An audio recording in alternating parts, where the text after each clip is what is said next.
प्रेमी सज्जनों, आदरणीय महात्मागण, भाईगण और यहाँ उपस्थित सभी प्रभु प्रेमी आत्माओं,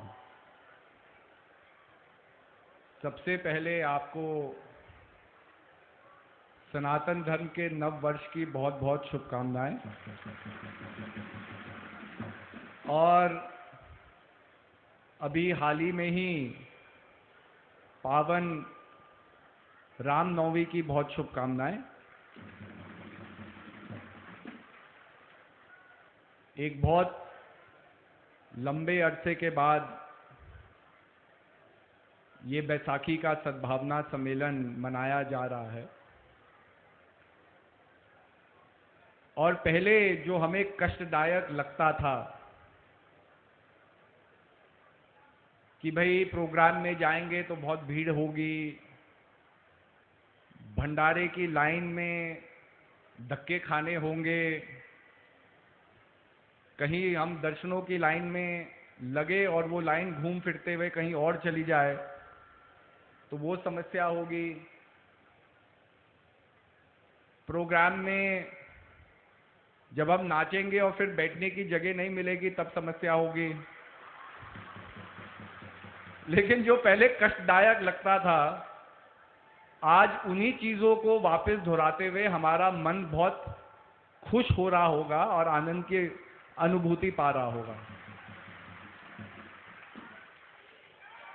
जब भगवान ने सृष्टि की रचना की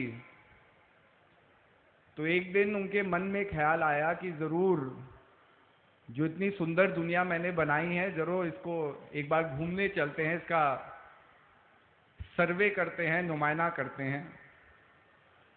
तो भगवान आते हैं, अलग अलग जगहों से गुजर रहे होते हैं। तो एक जगह एक बहुत बड़ा महिलाओं का समूह बैठा हुआ था, बातचीत हो रही थी, लोग हंस रहे थे। तो भगवान जब महिलाओं को हंसता हुआ देखते हैं, बड़ा ऊर्जा से ओत-प्रोत वो माहौल होता है, तो भगवान के मुंह से एक शब्द उस दृष्टांत को व्याख्या करने के लिए निकलता है और वो कहते हैं शक्ति। तब से एक तरह से जितनी भी महिला है उनको एक उपाधि दी गई, शक्ति की उपाधि। धीरे धीरे ये बात संसार में फैलने लग गई कि भगवान ने तो इतनी बड़ी उपाधि महिलाओं को दे दी। अब जो संसार में बचे हुए थे, जो पुरुष वर्ग थे, उनके मन के अंदर थोड़ी ईर्ष्या आने लग गई कि भाई महिलाओं को तो इतनी बड़ी उपाधि मिल गई, हम लोगों का क्या। धीरे धीरे सारे पुरुष वर्ग जो मेल मेंबर्स होते हैं संसार के, वो एक टीम बनाते हैं, भगवान के पास निवेदन करने जाते हैं और भगवान से कहते हैं कि आपने भाई महिलाओं को तो इतनी बड़ी उपाधि दी शक्ति की, हम भी तो आपके बनाए हुए हैं, हम भी तो आपकी संतान है, हमारा क्या। तो भगवान सारे पुरुष वर्ग की ओर देख करके एक ही शब्द कहते हैं, शहन शक्ति। तो देखा जाए तो इस 2 साल के कोरोना काल ने हमें शक्तिशाली जरूर बनाया, लेकिन उससे ज्यादा जो एक और अहम चीज है जीवन में रखना, संयम, वो शहन शक्ति का परिचय है। और अगर ये संयम हमारे जीवन में नहीं होता तो कितने लोग होते जो आज भी घर में बैठे हुए होते, डर के मारे, कहते कि भाई प्रोग्राम तो हो रहा है लेकिन कोरोना तो अभी भी है, हमें नहीं जाना है।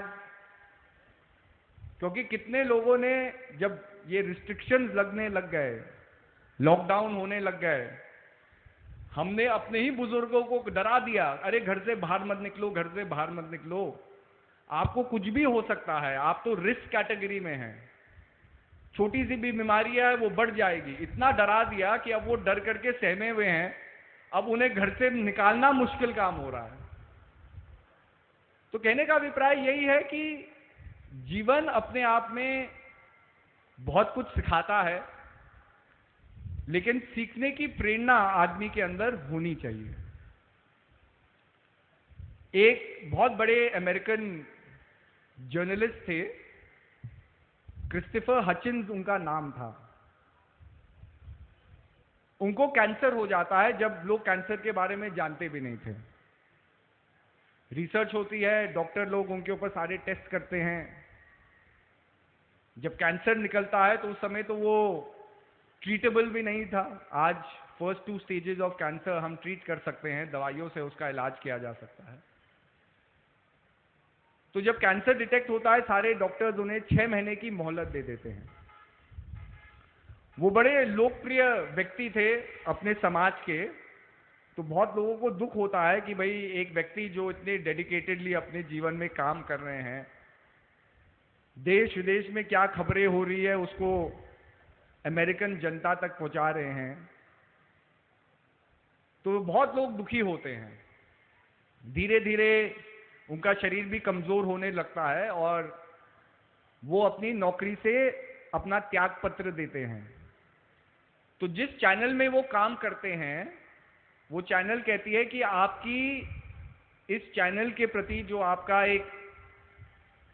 एक जीवन रहा है और आज आप हमें छोड़ करके जाएंगे, इस चैनल को छोड़ करके, तो एक ट्रिब्यूट हम आपके ऊपर करना चाहते हैं कि आप इस चैनल के द्वारा लोगों का इंटरव्यू लेते थे, लेकिन आपका आखिरी इंटरव्यू लिया जाएगा आपके रिटायरमेंट से पहले।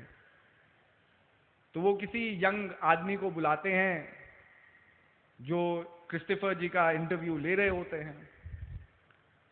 अब ये तो सबको पता ही था कि उन्हें कैंसर हो गया है और बहुत कम समय में वो इस संसार को छोड़ के जाने वाले हैं। तो बार बार वो व्यक्ति यही पूछता रहता था उनसे कि भाई आप अमेरिका की जनता को बताओ आपको कैसा महसूस हो रहा है, कुछ समय में आप जीवित नहीं रहेंगे, आपको कैसा महसूस हो रहा है, 6 महीने की डॉक्टर ने आपको मोहलत दी है, आप उसके बाद मर जाएंगे, आपको कैसा महसूस हो रहा है। तो बार बार उनके मरने का वो प्रसंग इंटरव्यू में लाता था।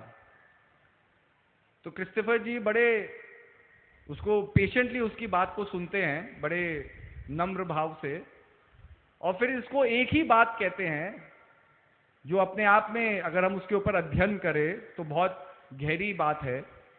वो उस व्यक्ति से कहते हैं, I am dying, I know that, but so are you. उस व्यक्ति को क्या कहते हैं कि मैं जानता हूं मैं एक दिन संसार को छोड़ने वाला हूं और एक दिन इस संसार से जाने वाला हूं, लेकिन ये समय तुम्हारा भी आएगा, तुम इस संसार में अजर अमर अविनाशी नहीं हो। अगर हम जीवन की इस सत्यता को देखें तो इस सत्य के पहलू में तो हम सब बंधे हुए हैं, हम सब इस संसार में जन्मे हैं और जो संसार में आया है उसका संसार से जाना भी होगा। लेकिन हमसे क्या कमी हो रही है, हम उस जाने के भय में जी रहे हैं। अरे संसार खत्म हो जाएगा, क्या होगा, हमारे रिश्तेदार हमारे साथ नहीं रहेंगे, क्या होगा, मेरा नाम मेरे साथ नहीं रहेगा, क्या होगा, जो मैंने ये व्यापार बनाया है इसका क्या होगा। जो हमारी इनसिक्योरिटीज है वो केवल इन्हीं चीजों पे आधारित है कि एक दिन ये चीजें हमारे साथ नहीं रहेगी। लेकिन संसार का सबसे बड़ा सत्य आपको यही सिखा रहा है कि ये संसार की कोई भी जो हमारा रिलेशनशिप है ये टेम्पररी है, ये समय से बंधा हुआ है। तो महान पुरुष बार बार हमें ये समझाने का प्रयास करते हैं कि अपने जीवन में जो हमारा सत्य है सबसे पहले उसको समझने का प्रयास करो। एक दूर दार्शनिक ने बड़ी सुंदर बात कही, उसने कुछ प्रश्न पूछे। उसने कहा आप एक दिए को जलाते हैं, दिए की लौ सूर्य की ओर, आकाश की ओर क्यों अग्रसर होती है। आप कहीं भी मोमबत्ती जलाएंगे, दिया जलाएंगे तो आप देखेंगे लौ हमेशा ऊपर की ओर, आकाश की ओर जाती है। बादलों से अनगिनत पानी की बूंदें गिरती है जिसको हम वर्षा कहते हैं, बरसात कहते हैं। बरसात की एक एक बूंद मिलती है, धीरे धीरे छोटे से नहरें बनाती है। छोटी छोटी नहरें आपस में मिलती है, एक नदी का रूप ले लेती है, और एक महानदी जब बनती है, अलग अलग नदियां मिलकर के एक महानदी का रूप लेती है, तो सारी नदियां आप देखेंगे किसकी ओर अग्रसर होती है? समुद्र की ओर अग्रसर होती है। तो ये दूरदार्शनिक कहते हैं कि ऐसा क्यों हो रहा है? अगर संसार के नेचुरल फिनोमिनन्स को देखा जाए, संसार के नेचुरल लॉज को देखा जाए, तो संसार में प्रकृति का एक नियम है जो अटूट है। अगर हम उसे बदलना चाहे, हम नहीं बदल सकते। मानव जितना भी हमने प्रगति कर ली, मानव की सोच ने जितनी भी प्रगति कर ली, ह्यूमन टेक्नोलॉजी की जितनी भी एडवांसमेंट्स हमने कर लिए, लेकिन आज भी एक मॉडर्न व्यक्ति प्रकृति के अधीन अपने जीवन को जीता है, और प्रकृति के नियमों के अधीन ही उसे चलना होता है। तो दूरदार्शनिक ये समझाते हैं, वो ये समझाना चाहते हैं कि संसार दो चीजों का मेल है, एक है अंश और एक है अंशी। अगर हम भी संसार में जन्मे हैं तो हमारा कहीं से आना हुआ है। ऐसे ही जब हम आग को जलाते हैं, आग हमेशा आकाश की ओर क्यों अग्रसर होती है, ऊपर क्यों उठती है? क्योंकि आग का जन्म सूर्य से होता है, और सूर्य आकाश में हमारे ब्रह्मांड में ऊपर की तरफ है। तो अंश क्या ढूंढ रहा है? अपने अंशी तक का रास्ता ढूंढ रहा है।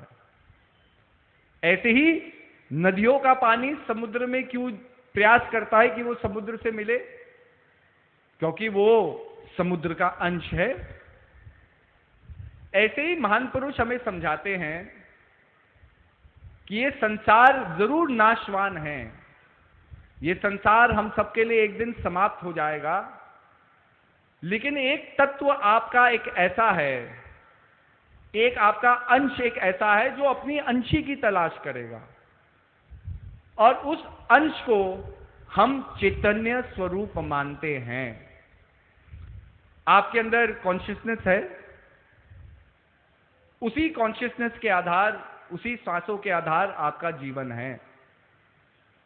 कोई भी व्यक्ति संसार में हो, पढ़ा लिखा हो, अनपढ़ हो, धनवान हो, निर्धन हो, इस देश में रहता हो, विदेश में रहता हो, भगवान में आस्था रखता हो, नास्तिक हो, लेकिन अगर वो जीव है, अगर वो प्राणी है, हम उसे मिल रहे हैं, उससे वार्ता कर रहे हैं, तो उसके अंदर चैतन्य की शक्ति है, और चैतन्य की शक्ति का प्रमाण है श्वासों का आना जाना, जिसको स्वामी ब्रह्मानंद जी क्या कहते हैं?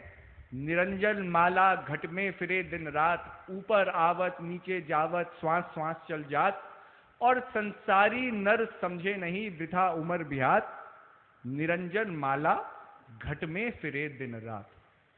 बड़े सरल शब्दों से और सुगम शब्दों से हमारी सत्यता को हमसे परिचय कराने का एक प्रयास है। हम सब लोग जी रहे हैं, कर्म कर रहे हैं। आप लोग भारत देश के और विदेशों के कोने कोने से यहाँ 3 दिन के सम्मेलन को मनाने के लिए आए हैं। तो ये कर्म कैसे संभव हुआ? क्योंकि आपके अंदर प्राण शक्ति थी, आपके अंदर ये श्वासों की निरंजन माला थी, और उसी के आधार पर आपको कर्म करने की शक्ति है, सोचने समझने की शक्ति है, एक इच्छा को प्रकट करने की शक्ति है, और कर्मों के द्वारा उस इच्छा को पूर्णतः उसको कर्म में परिवर्तित करने की शक्ति है। और अगर देखा जाए संसार में मानव ने जो कुछ भी पाया है, इस बेसिक नियम के अधीन ही उसने जो कुछ पाया है वो पाया है। अगर हम कह दें आज मानव अंतरिक्ष पर गया है, तो अंतरिक्ष तक भी कैसे पहुंचा है? जब हमने तारों की ओर देखा हमारे पूर्वजों ने, तो उन्होंने कामना प्रकट की कि हो सकता है हम भी पक्षियों की तरह उड़े। जब धीरे धीरे लोगों ने इस कामना के ऊपर अपनी एनर्जीज फोकस की, तब राइट ब्रदर्स ने द फर्स्ट फ्लाइट उन्होंने ली। और फर्स्ट फ्लाइट कुछ ऐसी नहीं थी कि उन्होंने बहुत बड़ा विमान बनाया और बहुत लोगों को बिठा करके ले गए। एक व्यक्ति ने लकड़ी के प्लेन को धक्का दिया और दूसरे भाई जो राइट ब्रदर्स थे, दूसरा भाई साइकिल के पेडल पे बड़ी कोशिश से ये कोशिश कर रहा था कि जमीन से कुछ फीट ही वो विमान उड़ जाए, और वही हुआ। जब उनका एक्सपेरिमेंट सक्सेसफुल हुआ तो द फर्स्ट फ्लाइट जो थी वो कोई ये नहीं थी कि हम अमेरिका से दिल्ली पहुंच गए। फर्स्ट फ्लाइट केवल कुछ मीटर तक की थी और कुछ फीट ही वो विमान जमीन से उड़ा। लेकिन उस दृष्टांत ने आदमी को ये हिम्मत दी कि भाई अगर हम थोड़ी ही फीट से उड़ सकते हैं तो कर अंतरिक्ष की दूरियों को भी साधना कोई दूर की बात नहीं है।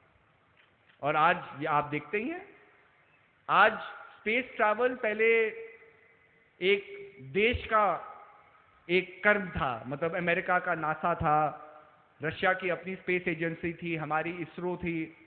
तो देश इस चीज को उठाता था, बेड़ा उठाता था कि अंतरिक्ष की यात्रा हम टेक्नोलॉजिकल एडवांसमेंट्स के लिए करें।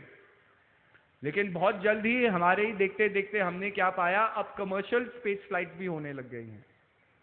अमेरिका में 2 कंपनियां हैं जिन्होंने प्राइवेट लोगों को भी अंतरिक्ष तक पहुंचाया और सक्सेसफुली उन्हें वापस ले आए।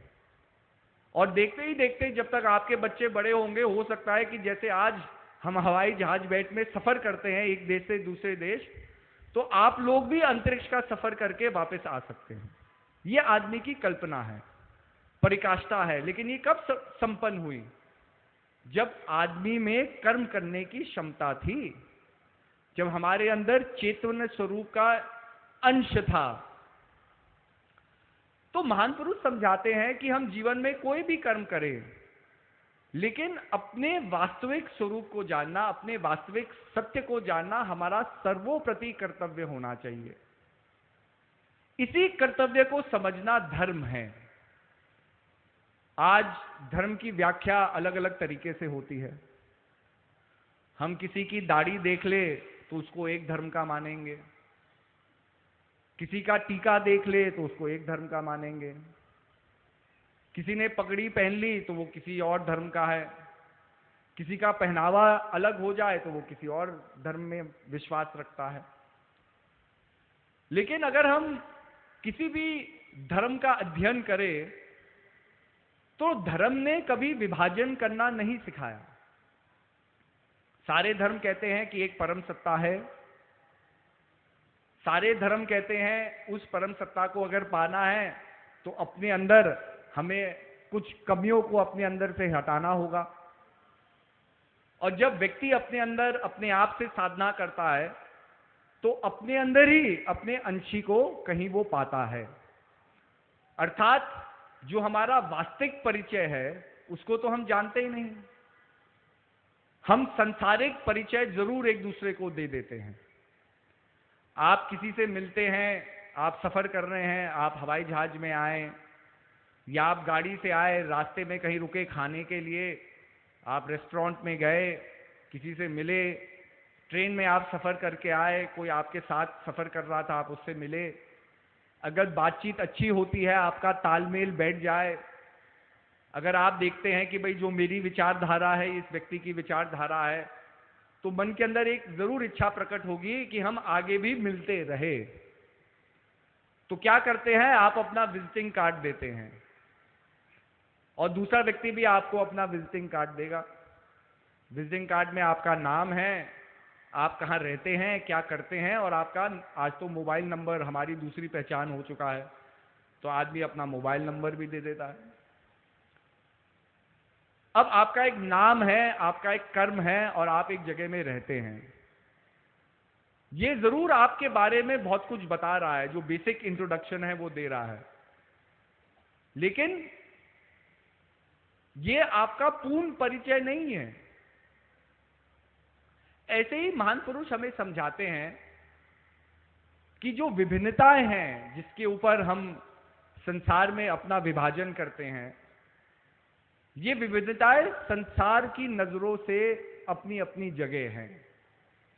जिस प्रकार से जब प्राचीन भारत में पद्धतियों का, कर्मकांड का जो भार ज्यादा था समाज के ऊपर कि सब कर्मकांडी थे, तब क्या होती थी, यहां द्वैत फिलॉसफी को माना जाता था। द्वैत फिलॉसफी में स्पष्ट जो उस समय के धर्म के प्रचारक थे वो यही कहते थे कि परमात्मा और जीवात्मा अलग हैं। अगर हम इस संसार में आए हैं तो हमें परम सत्ता से अलग कर दिया गया है किसी कारण, और जीवन इसलिए कष्ट में है कि कष्टों को सहते सहते आपके अंदर वापस उस परम सत्ता के प्रति, अपने अंशी के प्रति प्रेम जागृत हो, ये संसार की मोह माया से आप परे हो, तो वापस जब आप इस संसार से मुक्त होंगे, जब लक 84 योनि की ये प्रक्रिया समाप्त होगी, तो वापस आप मुक्ति को पाएंगे, अर्थात इस संसार के कर्मकांड से बच करके आप परमात्मा में विलीन हो जाएंगे। लेकिन जब तक आप इस संसार में हैं, संसार के दुखों का भोग करना आपका एक तरह से एक कर्म है। तब सब लोग ये मांगते थे कि भाई प्रभु को पाना बड़ा मुश्किल है। तब आदि गुरु शंकराचार्य जी ने जन्म लिया। बहुत ही छोटी अवस्था में उन्होंने वेदों को कंठस्थ कर लिया। धीरे धीरे जब वो बड़े होने लग गए तो सब लोग जो गांव वाले थे उन्होंने जाना कि भाई ये कोई साधारण बालक तो है नहीं। बहुत ही कम अवस्था में वो ब्रह्मचारी जीवन को लेकर के अपने घर से, अपनी माता की आज्ञा से वो ब्रह्मचारी जीवन को लेते हैं और अपना जीवन केवल प्रभु के प्रचार में या सनातन धर्म के प्रचार में वो लग जाते हैं। एक दिन अपने शिष्यों के साथ चल रहे होते हैं और तब वर्णन ये आता है कि भगवान शंकर एक पक्कड़, जैसे जो हम शमशान घाट जाते हैं तो शमशान घाट में कुछ लोग होते हैं जो ये देखेंगे कि भाई चिताएं जल रही है, ढंग से क्रियाक्रम समाप्त हो गया कि नहीं, तो वो चंडाल होते हैं एक तरीके से, जो आपके उस क्रियाक्रम की निगरानी करते हैं या शमशान में जो कुछ हो रहा होता है उनकी निगरानी के नीचे होता है। तो शंकर भगवान एक चंडाल के रूप में आ जाते हैं और आदि गुरु शंकराचार्य जी चल रहे होते हैं और उनका रास्ता रोक करके उनसे कोई प्रश्न पूछते हैं, क्योंकि भगवान शंकर उनके अंदर एक नई अनुभूति को प्रकट करना चाह रहे थे। क्योंकि जब स्वाभाविक है हम किसी स्कूल में जाते हैं, जो स्कूल का सिलेबस होगा, जब हमें पढ़ाया जाता है तो हम उसी का रटन जानते हैं। अब उस समय जो संसार में बताया जा रहा है कि यही कर्मकांड है, तो आदि गुरु शंकराचार्य ने भी उसी कर्मकांड को पढ़ा होगा और उसी का प्रचार कर रहे होंगे। लेकिन उनका जीवन इसलिए हुआ ताकि वो संसार के, हमारे भारत देश की पद्धति की सोच को बदल सके। उन्होंने अद्वैत फिलॉसफी का गठन किया, totally new way of thinking, revolutionise the way of thinking, कि जितने भी अलग अलग कर्मकांडी थे, जो स्कूल्स ऑफ थॉट थे, उनको डिस्ट्रॉय करके उन्होंने एक नई सोच की स्थापना की, नहीं कि जीव आत्मा और परमात्मा अलग हो ही नहीं सकते। तब जाकर के व्यक्तियों में ये भावना जागृत हुई कि अगर मैं अपने प्रभु से अलग नहीं हूं तो मैं अपने प्रभु का अनुभूति भी कर सकता हूं, अपने इष्ट की अनुभूति भी कर सकता हूं। वो देन थी अद्वैत फिलॉसफी की। तो उसकी शुरुआत कहां से होती है? कुछ प्रश्नों से होती है। जब चंडाल के रूप में वो भोले शंकर आदि गुरु शंकराचार्य जी से कुछ प्रश्न पूछते हैं, वो ये कहते हैं कि जब आप कहते हो कि हर जगह चैतन्य है, तो आप ये बताओ, ये जो कुत्ता है जो मेरे साथ शमशान में रहता है, क्या इसके अंदर प्रभु नहीं है? और अगर ये कुत्ता है तो क्या इसका अधिकार नहीं है कि ये प्रभु को जान सके? ये भी तो एक जीव है। इस जीव में ये फर्क है कि ये बोल नहीं सकता है, कुछ चीजों को शब्दों के द्वारा व्याख्या नहीं कर सकता, और हम एक ऐसे जीव है जो शब्दों के द्वारा व्याख्या कर सकते हैं, या हमारी चैतन्य इतनी डेवलप हो गई है कि हम आपस में वार्ता कर सकते हैं। लेकिन हम भी प्रकृति के अधीन एक जीव ही हैं, हम प्रकृति से परे नहीं हैं। तो जब एक मानव का धर्म है परमपिता परमात्मा को पाना, तो इस कुत्ते का क्या धर्म है? आप बताइए। तो कुछ प्रश्न ऐसे उन्होंने पूछे कि आदि गुरु शंकराचार्य जी के पास उन प्रश्नों का उत्तर देना बड़ा मुश्किल हो गया, क्योंकि कर्मकांड के अंदर वो प्रश्नों के उत्तर ही नहीं थे। तब आदि गुरु शंकराचार्य जी काफी सालों तक उन प्रश्नों के ऊपर अध्ययन करते हैं, अर्थात अपने अंदर विलीन हो जाते हैं, साधना करते हैं। और साधना का एक ही मोटिव होता है कि ये जो प्रश्न मुझे उस चंडाल ने पूछे उसके उत्तर मुझे पास होने चाहिए। जब अपने आप से संघर्ष करते हैं, अपने मन के रिस्ट्रिक्शन से संघर्ष करते हैं, अपने मन के लिमिटेशन से संघर्ष करते हैं, तो धीरे धीरे साधना के प्रभाव से उनके अंदर क्या होती है, अनुभूतियां होती है। और उस अनुभूति का ही परिणाम है कि आज अद्वैत फिलॉसफी भारत देश में ही नहीं लेकिन देश विदेशों में पढ़ाई जाती है। और फिर क्या होता है कि आप लोग जानते ही हैं कि मंडल मिश्र जी का और आदि गुरु शंकराचार्य जी का बहुत बड़ा बनारस में और एक क्या होता है, शास्त्रार्थ होता है, जिसमें वो शास्त्रार्थ काफी दिनों तक चलता है। और अंत में मंडल मिश्र, जो अपने आप में उस समय जो मोस्ट विद्वान व्यक्ति माने जाते थे कर्मकांड के या अद्वैत फिलॉसफी के, तो वो अपनी हार मानते हैं। और तब से आदि गुरु शंकराचार्य जी की जो सोच थी, जो उनकी फिलॉसफी थी, आज हम उसका भी अनुसरण कर रहे हैं।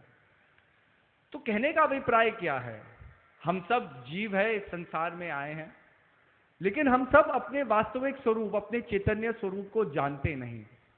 लेकिन हम किस चीज को जान रहे हैं? हम अपने बंधनों को जरूर जान रहे हैं, अपने दुखों को जरूर जान रहे हैं, जीवन में जो हंसे रोए उन अनुभवों को हम जरूर जान रहे हैं। और वो अनुभव बदले ना, तो उन अनुभवों में हमने गांठ बांधी हुई है। किसी दूरदार्शिक ने सही बात कही कि we are the sum of our experiences, कि एक आदमी का व्यक्तित्व कैसे प्रकट होता है, एक आदमी की जो रूपरेखा है कैसे बनती है। तो आप देखते हैं, छोटे बच्चों को देखेंगे तो छोटे बच्चे सबके मन को लुभा क्यों देते हैं? क्यों लुभाते हैं? क्योंकि उनकी जीवनी से हमारा अतीत जुड़ा हुआ है। क्योंकि एक समय हम भी छोटे थे, हमारे अंदर छल कपट नहीं था, हमारे नजरें संसार के प्रति टेढ़ी मेढ़ी नहीं थी, हम स्वार्थ के तराजू में अपनी खुशियों को नहीं तोलते थे। इसीलिए जब आप एक बच्चे को हंसता खेलता हुआ देखते हैं, आपका मन प्रसन्न क्यों होता है? क्योंकि एक दिन, एक समय था जब आप भी वैसे ही थे। और आज आपका क्या सत्य है, कितने झूठ आपने बोले हैं, कितने लोगों से दगा किया है, ये सब हिस्ट्री का लेखा जोखा आपको पता है, आप जानते हैं। इसलिए जब भी हम इनोसेंस के करीब आते हैं, मन को खुशी प्रदान होती है। तो चाइल्ड इज इनोसेंट।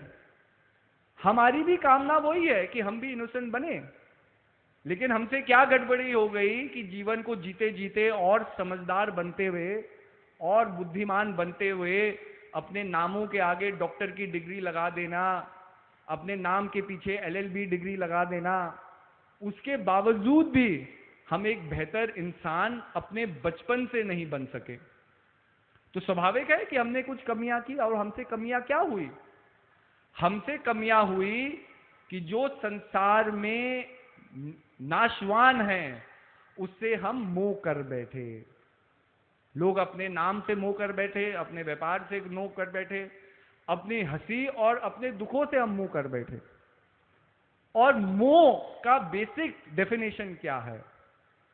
तो एक भक्त भगवान की प्रार्थना कर रहे होते हैं मंदिर में जाकर के, तो भगवान से क्या कहते हैं? बड़ा अच्छा भाव है, बड़ा पवित्र भाव है। क्या कहते हैं? मेरा मुझ में कुछ नहीं, जो कुछ है सो तोर, तेरा तुझको सौंपते हुए क्या लागेगा मोर। बड़ी सुंदर बात है। अब भक्त ने तो अपनी भावना का उद्गार कर दिया, ये तो इच्छा प्रकट हुई, लेकिन संसार का सत्य क्या है? अब जैसे होता है ना, हम कोई भी विज्ञान की हम स्टूडेंट है और विज्ञान हमने सीखा है, तो सबसे सबसे पहले विज्ञान को थ्योरी में समझाया जाता है, मतलब वर्बली समझाया जाएगा, ये लॉ है, ये ज्ञान है, ऐसा करोगे तो ऐसा होगा, फिजिक्स के ये लॉज है, बायोलॉजी के ये लॉज है, केमिकल फॉर्मूलाज ये है। अब थ्योरेटिकल नॉलेज तो आपके पास हो गई, लेकिन फिर धीरे धीरे आपको प्रैक्टिकल करके समझाया जाता है ताकि आप उस थ्योरी में विश्वास रख सके कि जो मैंने पढ़ा है वो सत्य तो है कि नहीं। तो जितनी इंपॉर्टेंट थ्योरी को जानना है उससे ज्यादा जरूरी है प्रैक्टिकल एक्सपीरियंस को प्राप्त करना, जो हमारे प्रैक्टिकल ट्यूटोरियल्स होते हैं। अब मैं डॉक्टर तभी बनूंगा, थ्योरी में तो मैंने सीख लिया भाई चीरो ऐसे, हार्ट का ट्रांसप्लांट ऐसे करो, लेकिन कभी स्कैपल उठाया ही नहीं और कभी किसी के सीने को चीरा ही नहीं, तो तब तक मैं डॉक्टर नहीं कहलाऊंगा। तो थ्योरी भी इंपॉर्टेंट है, प्रैक्टिकल भी इंपॉर्टेंट है। अब ऐसे ही संसार की थ्योरी तो ये है, हम सबके अंदर ये उद्गार होना चाहिए कि भाई अगर भगवान कुछ हमसे मांगे तो सब कुछ तो भगवान का दिया हुआ है, मेरा मुझ में कुछ नहीं, जो कुछ है वो तोड़, तेरा तुझको सौंपते हुए क्या लागेगा मोर। अब संसार की जो सत्यता है, जो प्रैक्टिकलिटी में हो रहा है, उसको भगवान दर्शाते हैं, और भगवान क्या कह रहे हैं, तेरा तुझ में कुछ नहीं, जो कुछ है सो मोर, मेरा मुझको सौंपते हुए दिल धड़केगा तोर। अब यही तो बात है। आप देख लो, हम भगवान के आगे चले जाते हैं जब हमारा स्वार्थ होता है। एग्जाम आ जाए हम मंदिर में चले जाएंगे, लंबा लंबा टीका लगाएंगे, छोटे से छोटा बच्चा कह रहा है भगवान बस पास करा दो, 100 रुपए का प्रसाद चढ़ा दूंगा, 100 रुपए ही उसको मिलते होंगे पॉकेट मनी के लिए। अब उसके जीवन को फास्ट फॉरवर्ड कर लो 10-20 साल बाद, वो कह रहा है भगवान पहला जॉब इंटरव्यू है, आप पास करा दो, जितने पैसे जेब में है उतने के लड्डू का प्रसाद चढ़ा दूंगा। भाई हम बड़े तो हो गए, लेकिन वो चीटिंग करने की जो आदत है वो अभी नहीं गई। फिर थोड़ा और फास्ट फॉरवर्ड कर दो तो किसी के जीवन में होगा कि जी मेरी शादी नहीं हुई, भगवान शादी करा दो। किसी की शादी हो गई होगी, वो सोच रहा होगा बाद में कि भाई इससे मुक्ति दिला दो। कोई कह रहा होगा जी नौकरी हो जाए अच्छी, कोई कह रहा है व्यापार हो जाए, कोई कहेगा घर हो जाए, कोई कहेगा कि भाई नाती पोते हो जाए, बच्चे हो जाए, मतलब हर चीज में हम भगवान को जोड़ लेते हैं कि भगवान ये करा दो। लेकिन कोई भगवान हमारे बिजनेस पार्टनर थोड़ी है कि आपको जो मुनाफा हो रहा है आप भगवान तक पहुंचा रहे हैं, सोचो। लेकिन हम भगवान के पास जाते हैं तो एक बिजनेस डील लेके ही तो जा रहे हैं कि भगवान बस ये काम करा दो, लड्डू का प्रसाद। अच्छा लड्डू तो आपको ही खाना है, भगवान थोड़ी खा रहे हैं लड्डू। तो कहने का अभिप्राय ये है कि ये जो मोह है हमारा, यही हमारे दुख का कारण है, और इस मोह को तोड़ना है तो उसके भी साधन है। सबसे पहले अपनी उस कमी को जानो जिसके कारण सारे दुख हैं। मोह है, पर मोह क्यों हो रहा है?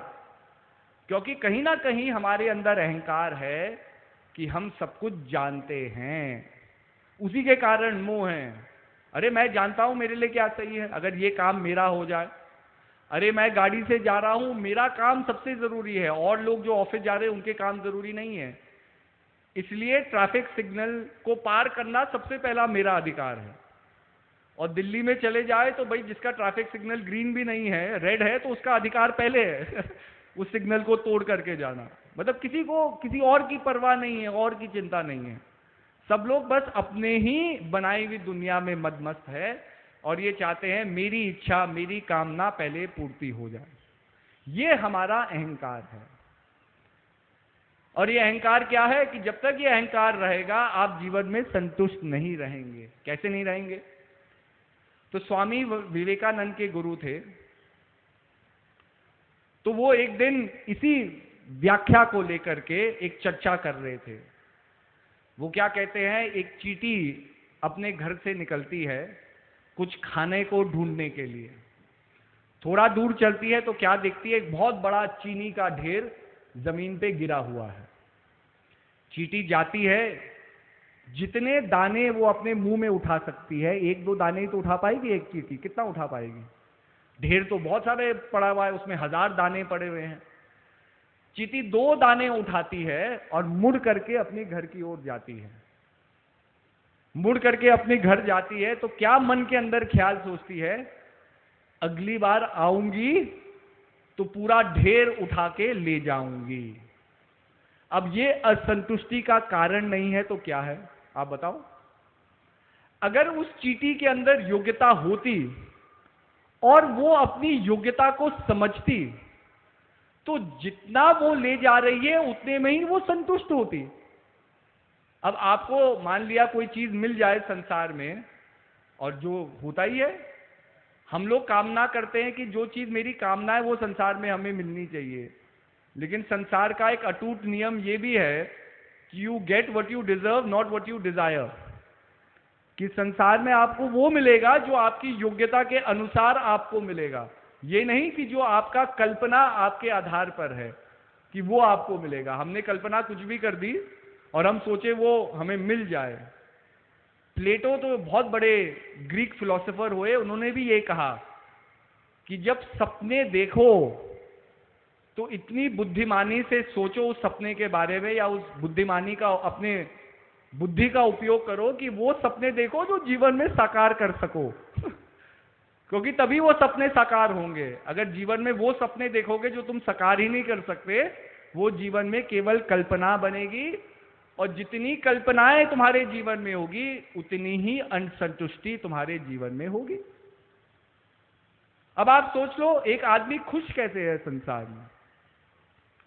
एक मियाँ बीबी है, बहुत धनवान है, उनको पैसे की कोई कमी नहीं है, संसाधन की कोई कमी नहीं है, घर में नौकर चाकर है। लेकिन जब पति अपने घर को छोड़ करके जाता है तो वो क्या सोच रहा है कि देखो मेरी पत्नी कैसी है, एक कप चाय के लिए भी मेरे लिए नहीं पूछती। मतलब कुछ गलत ख्याल अपने पत्नी के बारे में वो सोचता है। मैं ऑफिस से आता हूं, मुझे खाने के लिए भी नहीं पूछती। मैं इतनी मेहनत कर रहा हूं, वो तो सोचती है मैं ऑफिस में कुछ काम ही नहीं कर रहा। पत्नी अपने घर में बैठ के क्या सोच रही है कि देखो मेरे हस्बैंड रोज तो ऑफिस चले जाते हैं, सारे घर का काम पीछे मुझे करना होता है, हर चीज को मुझे देखना होता है। तो कहने का अभिप्राय, अब आप देख लो, जब दोनों पति पत्नी के भाव भी अपने प्रति अच्छे नहीं हैं तो वो सबसे धनवान व्यक्ति हो सकते हैं संसार के, लेकिन कभी अपने गृहस्थ जीवन में वो खुश रह पाएंगे? तो आप बताओ, आप सबसे बड़े धनवान व्यक्ति भी बन गए, नौकर चाकर भी हो गए, 10 बंगले हो गए, 10 गाड़ी हो गई, और इतना सब कुछ पाकर के आप अपने गृहस्थ जीवन में खुश नहीं रह सकते, तो इतना सब कुछ पाना क्या व्यर्थ नहीं है? और वहीं पर आप देखो, एक गरीब परिवार है, वहां पर भी एक पति पत्नी है, अपने परिवार का सृजन कर रहे हैं। उनके परिवार में भी बुजुर्ग होंगे, उनके परिवार में भी छोटे लोग होंगे, लेकिन जब भी वो एक दूसरे से दूर है, एक दूसरे के बारे में सोचते हैं तो सम्मान से सोचते हैं, आदर से सोचते हैं, एक दूसरे के कष्टों के बारे में सोचते हैं कि भाई मेरे जीवन में तो चलो कष्ट है, लेकिन हो सकता है कि मेरे जो बेटर हाफ है उसके जीवन में मेरे से ज्यादा भी कष्ट हो। तो जब भी वो मिलेंगे तो एक दूसरे को आदर, सम्मान और प्रेम ही करेंगे। और जहां मतलब कुछ भी ना हो, हमारा घर भी छोटा हो, हमारा काम भी छोटा हो, हमारे पास गाड़ी और बंगले ना हो, लेकिन जिस घर में प्रेम झलकता है, जिस घर में आदर झलकता है एक दूसरे के प्रति, वो घर हमेशा खुशहाल होगा। तो कहने का अभिप्राय क्या है? महान पुरुष क्या समझा रहे हैं? गुरु महाराज जी इन सद्भावना सम्मेलन के बारे में क्या समझा रहे हैं? कि अपने वास्तविक स्वरूप को जानो। आपका वास्तविक स्वरूप क्या है? और वो वास्तविक स्वरूप जो आपके अहंकार और आपके मोह से परे हो। अहंकार और मोह से तो हमने अपने अलग अलग रूप बना दिए, और अलग अलग रूप है ही। आप किसी के फादर हो सकते हैं, किसी के भाई हो सकते हैं, किसी के पिता हो सकते हैं, किसी के दोस्त हो सकते हैं, आप किसी की माँ हो सकती हैं, किसी की बेटी हो सकती है, किसी की बहन हो सकती है। तो सांसारिक दृष्टि से हम देखें तो हमने तो अलग अलग रोल बना दिए। हो सकता है कोई व्यक्ति एक अच्छा पिता हो सकता है लेकिन एक अच्छा बेटा ना बन पाए। हो सकता है कोई व्यक्ति एक अच्छा दोस्त हो लेकिन एक अच्छा बिजनेस पार्टनर ना बन पाए। तो ये विभिन्नताएं क्यों हो रही है हमारे चरित्र में, हमारे स्वभाव में, हमारे सोचने के तरीके में? क्योंकि कहीं ना कहीं अपने अहंकारी मन में हमने अपने मोह के कारण, अपने स्वार्थ के कारण हमने बंधन बांधे हैं। ये व्यक्ति मेरा फायदा कर सकता है तो इसकी गुड बुक्स में रहो, ये व्यक्ति मेरा कुछ नहीं कर सकता तो इसको नजरअंदाज कर दो। यही तो होता है। और जीवन में सबसे जो दुख की बात है आज क्या है, हम पहाड़ में रहते हैं। आप कभी उत्तराखंड आए तो आप देखेंगे कि वहां का जीवन आज भी कितना कष्ट में है। आप लोगों के बच्चे अगर स्कूल जाते होंगे तो स्कूल की बस कॉलोनी के बाहर आ रही है, आपने अपने बच्चे को बैग पकड़ाया, टिफिन बॉटल पकड़ाई, उसको बस में बिठाया, फिर आपकी छुट्टी जब तक बस वापस नहीं आएगी। लेकिन एक पहाड़ का जो लड़का है जो आज पढ़ना चाहता है, वो कई किलो का बैग अपने कंधे पे ढो करके कई किलोमीटर चलता है और कई किलोमीटर वापस आएगा अपने घर, और वापस घर आते गाते अपने खेतों से अपनी गायें, भैंसे, बकरियों को भी लेता हुआ आएगा। तो एक बच्चा बचपन से अपने परिवार के कामकाज में अपना हाथ बटा रहा है। उसका कोई चॉइस नहीं है, ये परिस्थिति है, क्योंकि वो पहाड़ में पैदा हुआ है। इस परिस्थिति के अधीन उसको ये काम करना है। जो लोग शहरों में पैदा हुए हैं, आप शहरों में गाय, भैंस और बकरी तो पालते नहीं होंगे, क्योंकि गाय का दूध कोई घर देने आ जाता है। ये facilities you take for granted. तो आज वो मेहनत आपको वहां देखने को मिलती है कि जीवन को जो हम बड़ा सुगम और आरामदायक मानते हैं, आज कितने लोगों के लिए वही जीवन आरामदायक नहीं है, बड़ा कष्ट में है। लेकिन वो व्यक्ति उसको कष्ट नहीं मांग रहे हैं, वो तो हंसी हंसी उस कष्टों को झेल करके अपने जीवन को जी रहे हैं। तो भाई उनके अंदर वो क्या चीज है जो हमारे अंदर नहीं है? लोग गांव को छोड़ करके शहरों में आ जाते हैं, किस इच्छा के साथ? क्योंकि शहरों में फैसिलिटी है। अगर कोई हमारा प्रियजन बीमार हो जाए, शहरों में बड़े अस्पताल है, ठीक है। कोरोना हुआ, सबसे पहले जो खबरें चलने लग गई, मैं ये नहीं कहना चाहता, बहुत से प्रेमी लोगों के बच्चे हैं, प्रेमी लोग हैं जिन्होंने मेडिकल फ्रंटलाइन वॉरियर्स के तैनात, उन्होंने आज भी उनकी लड़ाई इस कोरोना से चल रही है। हम मास्क नहीं पहन रहे हैं, हम कंप्लेसेंट हो गए, लेकिन अगर थर्ड वेव आएगा तो हम ही लोग डर डर करके फिर मास्क पहनने लग जाएंगे, हम ही फोन कराएंगे अस्पताल में बेड मिल जाए। लेकिन आज भी जो जितने डॉक्टर्स हैं, नर्सेज है और मेडिकल स्टाफ है, पुलिस स्टाफ है, जो अनगिनत दिनों से, मतलब जब से ये कोरोना का ये समीकरण आया है, तब से वो इस लड़ाई को लड़ ही रहे हैं। हमारे लिए लड़ाइयां खत्म हो गई, हम अपने नॉर्मल जीवन को जी रहे हैं। लेकिन बहुत लोगों के लिए जीवन अभी भी नॉर्मल नहीं हुआ है, वो अभी भी संघर्ष कर रहे हैं कि लोग स्वस्थ रहे और ये कोरोना का प्रभाव हमारे देश से बाहर हो। तो ऐसा नहीं है, उन लोगों ने बहुत काम किए हैं और इस मंच के द्वारा, इस सम्मेलन के द्वारा हम उनका भी अभिनंदन और अभिवादन करना चाहते हैं। और ये पूरा हंस परिवार उन लोगों के साथ है। लेकिन खबरें क्या आने लग गई कि कोई व्यक्ति को हॉस्पिटल में एडमिट किया गया, 25 लाख का बिल बना दिया गया, 40 लाख का बिल बना दिया गया। जिस बीमारी का इलाज ही नहीं है, आप उस बीमारी के लिए बिल क्या बना रहे हैं उस बीमारी का? लेकिन जो धनवान लोग थे, जो घबरा गए मौत के भय से, भैया आज आपने 40 लाख रुपए खर्च कर दिए, लेकिन आप अमर तो नहीं हो गए। 1 साल बाद, 2 साल बाद, 5 साल बाद तो फिर से जाना होगा, और जिसके पास जाना होगा वो यमराज जी तो पैसे लेकर के आपको जीवन दान देंगे नहीं।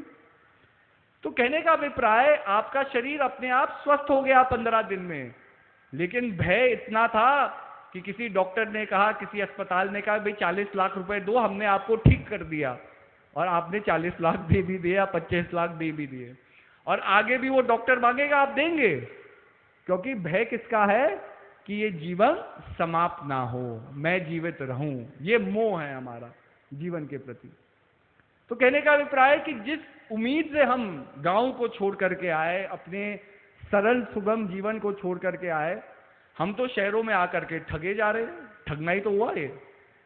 दूसरी बात, हम स्कूलों के लिए आते हैं कि हमारे बच्चे अच्छे स्कूलों में पढ़ लेंगे।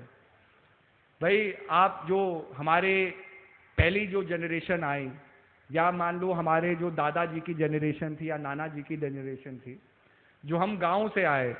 आप बताओ, गांव में कोई प्राइवेट स्कूल तो उस समय थे नहीं। आज से 50 साल पहले लगा लो, कौन से गांव में प्राइवेट स्कूल था या इंग्लिश मीडियम स्कूल था? या आज से जो बड़े बड़े शहर भी है उनमें भी कौन सा इंग्लिश मीडियम स्कूल था? जितने लोग उस समय के आईएएस ऑफिसर बने, सिविल सर्विसेज में गए, आईएएस ऑफिसर बने, आईपीएस ऑफिसर्स बने, जो आज देश की सेवा कर रहे हैं, जो आज ऐसे ऐसे पदों पे है जिससे जनमानस की सेवा हो रही है, वो सब सरकारी स्कूल में पढ़े। इसका मतलब हमारी सरकारी स्कूलों की शिक्षा इतनी उच्च थी कि आज जितने उच्च पद है उन लोग उसी स्कूलों से पढ़ करके उन पदों पे सुशोभित हुए। लेकिन आज हम क्या आते हैं कि जी देहरादून रह लो, हरिद्वार रह लो, वहां अच्छे स्कूल है।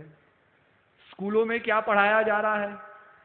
तो हमारे ही माता जी की टीम के एक व्यक्ति है, उनके बच्चे दिल्ली में पढ़ते हैं।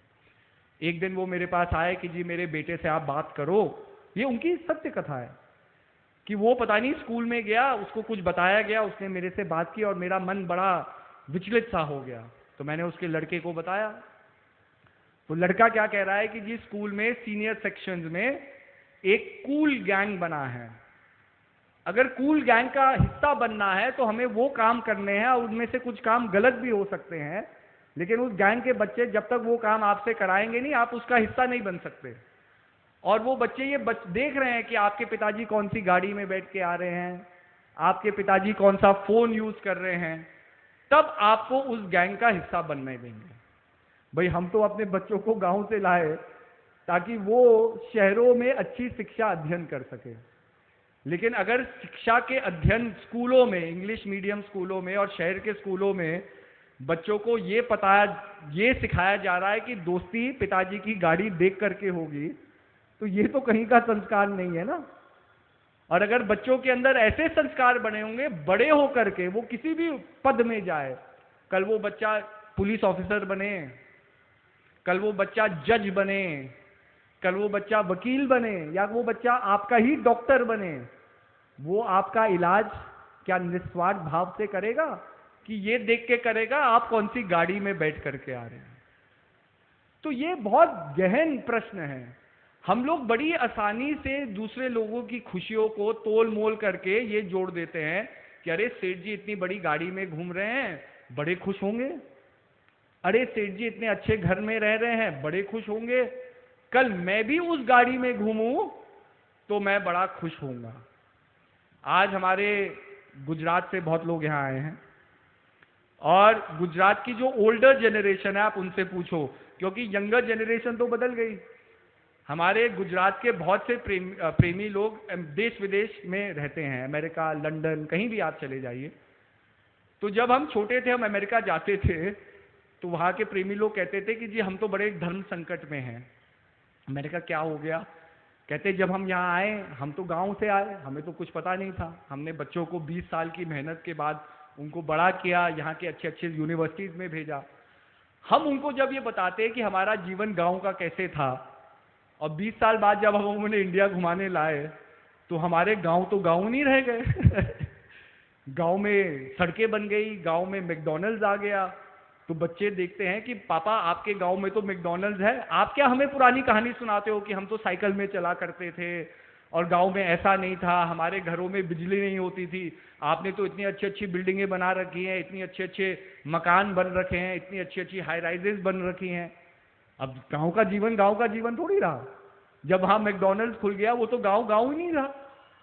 तो कहने का अभिप्राय कि हम अपने बच्चों को संस्कार कैसे दें, क्योंकि हमारे बच्चे तो ये चकाचौंध की जिंदगी देखते हैं और इसी चकाचौंध की जिंदगी में वो रम रहे हैं। और बात सही है। सबसे बड़ा कर्तव्य अपने माता पिता का क्या होता है? ठीक है, बच्चे अपनी परवरिश करेंगे, लेकिन आप बच्चों की परवरिश हमेशा तो नहीं कर सकते ना। कभी ना कभी एक दिन आएगा जब आपको उनको छोड़ना होगा, लेकिन उस समय आप निश्चिंत होकर के उनको छोड़ सकते हैं समाज में अपना रास्ता बनाने के लिए, जब आपको ये अटूट विश्वास है कि मैंने अपने बच्चों को अपने संस्कार दिए हैं। अगर मेरे संस्कार उसके अंदर रोपित है, तो कल उसका जीवन मेरे अनुकूल ही होगा या मेरी सोच के अनुकूल ही होगा। लेकिन आज हम वो भी नहीं कर पा रहे, आज हम ट्रांसफर ही नहीं कर पा रहे। तो कहने का अभिप्राय यही है, यही हमारे दुखों का कारण है। हम अहंकारी हो गए, हम मोहित हो गए संसार की गलत चीजों से, और इसी को बदलने के लिए महान पुरुष आते हैं। देखिए, अभी हमने रामनवमी का भी कार्यक्रम मनाया। हर जगह जय श्री राम के नारे चल रहे थे। ऐसा कोई शहर नहीं होगा जहां श्री राम जी की सेना ने जुलूस नहीं निकाला होगा। हम भी देहरादून में कहीं जा रहे थे, एक जुलूस के पीछे अटक गए। बहुत अच्छा लगता है, हमें भी बहुत खुशी होती है। लेकिन अगर उस जुलूस को कोई व्यक्ति आगे से रोक ले, तो वही जो लोग कल अपने आप को राम के अनुयायी मानते हैं, उनके अंदर गुस्सा आने लग जाएगा, है ना, कि हमारे रास्ते को क्यों रोक लिया। फिर वही लोग जो ये नारा लगा रहे हैं जय श्री राम का, और मतलब ना जुलूस में चल रहे हैं, वही लोग क्रोधित होने लग जाएंगे। अगर मान लिया किसी की गाड़ी भी खराब हो गई, जैसे आप नहीं देखते जब कावड़ चलते हैं तो भावना तो अपनी जगह है, लेकिन हुड़दंग भी मचाते हुए फिर लोग चलते हैं। किसी की गाड़ी किसी से टकरा गई तो गाड़ी को तहस नहस कर देंगे। होता नहीं है, आप लोगों ने देखा, ये सत्य है हमारे संसार का, हमारे भारत देश का भी। तो कहने का अभिप्राय है कि पल भर नहीं रखता हमें राम से रावण बनने के लिए। तो क्या हम सच्चे राम के अनुयायी हैं अगर राम नाम के अर्थ को हम नहीं समझते हैं? प्रभु श्री राम तो वो थे जिन्होंने अपनी पत्नी का त्याग कर दिया, क्योंकि एक धोबी ने एक प्रश्न उनकी पवित्रता के ऊपर उठाया। यही तो इतिहास है ना। तो लव कुश का जन्म आश्रम में ही होता है। माता सीता को लक्ष्मण जी छोड़ने जाते हैं, लक्ष्मण जी भी रो रहे होते हैं। ये सब प्रसंग हमें रामायण में बताया जाता है, हमने देखा भी है। लेकिन कभी हमने इसकी व्याख्या की कि प्रभु श्री राम का क्या था कि मेरे जीवन के द्वारा निम्र से निम्र व्यक्ति भी जो मेरे राज्य में रहता है, एक धोबी तो एक बहुत लो पोस्ट हो गई, निम्र से निम्र, छोटे से छोटा व्यक्ति भी अगर मेरे परिवार या मेरे किसी काम की वजह से वो दुखी है तो मैं उसका परित्याग करता हूं। अर्थात अगर कोई निम्र व्यक्ति मेरे जुलूस को रोक दे तो मेरा काम उसकी गाड़ी तोड़ना नहीं है, मेरा काम उसे थप्पड़ मारना नहीं है, लेकिन मेरा काम है उसकी मदद करना, उसके दुखों को दूर करना। क्योंकि एक धोबी के जीवन में कोई दुख ना हो, उसके लिए उन्होंने अपनी पत्नी का त्याग किया। लेकिन हम किस चीज का त्याग कर रहे हैं संसार में, आप बताओ। तो प्रभु के राम नाम केवल एक शब्द नहीं है, ये एक संस्कार है, एक विचारधारा है जिसको हमें समझना है। सबसे पहले प्रभु श्री राम का जन्म कहां हुआ? अयोध्या। अगर हम भी राम की तरह बनना चाहते हैं तो सबसे पहले राम नाम के चरित्र की स्थापना अपने हृदय में करनी होगी। अपने हृदय को अयोध्या की तरह बनाना होगा। अयोध्या का मतलब क्या है? अयोध्या, जहां कोई युद्ध ना हो। युद्ध का मतलब बैर ना हो। हस्बैंड वाइफ लड़ते हैं, मियाँ बीबी लड़ते हैं, दो दोस्त लड़ते हैं क्योंकि विचारधाराओं में बैर है। हमारे अंदर दुविधा है, मैं काम करूं या ना करूं, मैं सुमिरन करूं ना करूं, क्योंकि दो विचारधाराएं मन में रम रही है। एक मन कहता है कि भाई प्रोग्राम में जाओ, एक मन कहता है कि अपनी संसार की वासनाओं को पूरा करो। अब मैं कहां जाऊं? जब तक ये युद्ध चल रहा है हम प्रभु श्री राम के अनुयायी नहीं है, या राम तत्व को हमने नहीं समझा, क्योंकि हमने मन बनाया ही नहीं है। अभी संसार के प्रति भी मोह है। अब इस अपने मन को दुविधा से निकाल करके एक पॉइंट फोकस करना है, ताकि हम अपने आराध्य देव को जान सके, प्रभु श्री राम की तरह हो सके। तो क्या है? सबसे पहले माता पिता के अर्थ को समझना है। प्रभु श्री राम के माता पिता कौन हुए? दशरथ और कौशल्या। दशरथ का मतलब क्या है? जो व्यक्ति 10 रथों पे चलता हो। 10 रथ। 10 रथ हमारे जीवन में क्या है? हमारे शरीर की 5 ज्ञानेंद्री, 5 कर्मेंद्री। कौशल्या का मतलब विद एफिशिएंसी। तो जो व्यक्ति अपने जीवन में अपनी 10 इंद्रियों को कौशल पूर्वक विद एफिशिएंसी नियंत्रण कर सके, अर्थात इन वासनाओं को, अपने ज्ञानेंद्री कर्मेंद्री को वासनाओं में ना जाने दे, लेकिन वासनाओं से हटा करके अपने चैतन्य में इन शक्तियों को लगाए, वही अपने अंदर राम स्वरूप को जन्म देगा। तो सबसे पहले अपने मन के अंदर ये दुविधा, ये दो, एक पैर आगे बढ़ाना, एक पैर पीछे हटाना, इसको छोड़ो। अगर संसार का भोग करना है तो भोगी बनो। हमारे यहाँ स्विट्जरलैंड से मेरे आए हैं, कैस्केड आई है, उनकी बहन तारा आई है। जो इनके पिताजी थे डेविड थे, महाराज जी के बहुत पुराने भक्त थे, और डेविड सदरलैंड थे, स्कॉटलैंड से आते थे। और यहाँ काफी बाईजी लोग होंगे जो जानते होंगे कि वो कितने पराठे खा जाते थे तो बहुत अद्भुत, मतलब जो पुराने बाईजी महात्मा जी है वो उनको जानते होंगे। तो एक दिन उनका फोन मेरे पास आया, उन्होंने कहा कि जी मैं एक किताब लिखना चाहता हूँ। तो मैंने कहा डेविड कौन सी किताब लिखोगे? तो कहते हैं कि मैंने योग करने के तो बहुत प्रयास किए, लेकिन जीवन में मैं योग कम कर सका, लेकिन मैंने संसार का भोग बहुत किया है। तो मैं एक ऑटोबायोग्राफी लिखना चाहता हूं, ऑटोबायोग्राफी ऑफ अ भोगी, कि संसार में क्या आपको नहीं करना चाहिए। ऑटोबायोग्राफी ऑफ अ योगी तो वो था कि जो आपको करना चाहिए। तो कहने का अभिप्राय कि मतलब वो ये जानते थे उनने जीवन में क्या क्या उनके अंदर कमियां थी, क्या क्या उनने गलतियां की, और वो अपने आप में भी बहुत बड़ी बात है, क्योंकि जब हम गलतियां मानेंगे तभी तो अपने आप को सुधारेंगे। यहां से तो आधे से ज्यादा लोग हैं जो अपनी गलती, तो क्या वो तो गलती कर ही नहीं सकते। तो गलती मानने की और अपने आप को सुधारने की बात तो बहुत दूर की बात है। तो कहने का अभिप्राय क्या है? अब क्या होता है? प्रभु श्री राम का वनवास होता है। ऐसे ही आपके जीवन में भी कष्टों से आपको गुजरना होगा, संसार के इस कर्मकांड से गुजरना होगा। ये हमारा वनवास है संसार में। जब संसार में जन्मे हो तो इस सुख दुख के जो एक ये चक्रव्यूह है, इससे गुजरना होगा। लेकिन क्या होता है, इस चक्रव्यूह में गुजरते गुजरते माया रूपी, ये जो चकाचौंध हम देख रहे हैं, जिससे हम मोहित हो रहे हैं, माया रूपी रावण आता है और हमारी सीता को हर लेता है हमसे। आपकी सीता कौन है आपके जीवन में? आपकी सद्बुद्धि। चैतन्य राम है। अब चैतन्य है लेकिन सद्बुद्धि नहीं है, तो आदमी गलती पे गलती करेगा। जैसे प्रभु श्री राम वन वन भटके, क्योंकि नियंत्रण नहीं था। और प्रभु श्री राम भी इतने पराक्रमी थे, बल अति बल के वो मतलब योगी थे, लेकिन जब रावण सीता का हरण कर लेता है तो वो भी जंगल भटकते हैं। कैसे? व्याकुल होकर के, रोते रोते, असहाय होकर के। तो अगर इस माया रूपी रावण ने हमारी सद्बुद्धि को हर लिया, तो हम भी संसार में वैसे ही भटक रहे हैं, एक दुख से दूसरी दुख, दूसरे दुख से दूसरी दुख, एक संघर्ष से दूसरे संघर्ष, दूसरे संघर्ष से तीसरे संघर्ष, और यही हमारी सत्यता है। इसलिए हमारे जीवन में शांति नहीं है, सुकून नहीं है। लेकिन फिर प्रभु श्री राम को बल कब मिलता है? जब लक्ष्मण और हनुमान जी उनको मिलते हैं। हनुमान का मतलब क्या है कि अगर गलत रास्ते पे चलते चलते भी अगर आप अपने मान का हनन कर दे, अपने अभिमान को खत्म कर दे, और एक पॉइंटेड फोकस, जैसे लक्ष्मण जी थे, हमेशा टू द पॉइंट बोलते थे और टू द पॉइंट उनका फोकस था, मतलब डेडिकेटेड, समर्पण के साथ किसी काम को करते थे, टोटल डेडिकेशन, टोटल समर्पण। अगर आप उस समर्पण को करें, टोटल डेडिकेशन के साथ अपने कर्तव्यों को निभाए और बिना अभिमान के उन कर्तव्यों को करे, तो क्या है, इन दो शक्ति के आधार पर आपका चैतन्य उस मायावी रावण को पराजित करेगा।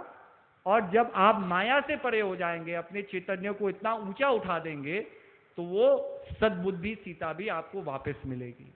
और जब आपका सीता और राम का मिलन होगा, मन और आत्मा का मिलन होगा, तब वास्तविकता हमारी क्या पहचान है, ये हमारे आगे दर्शाई जाएगी।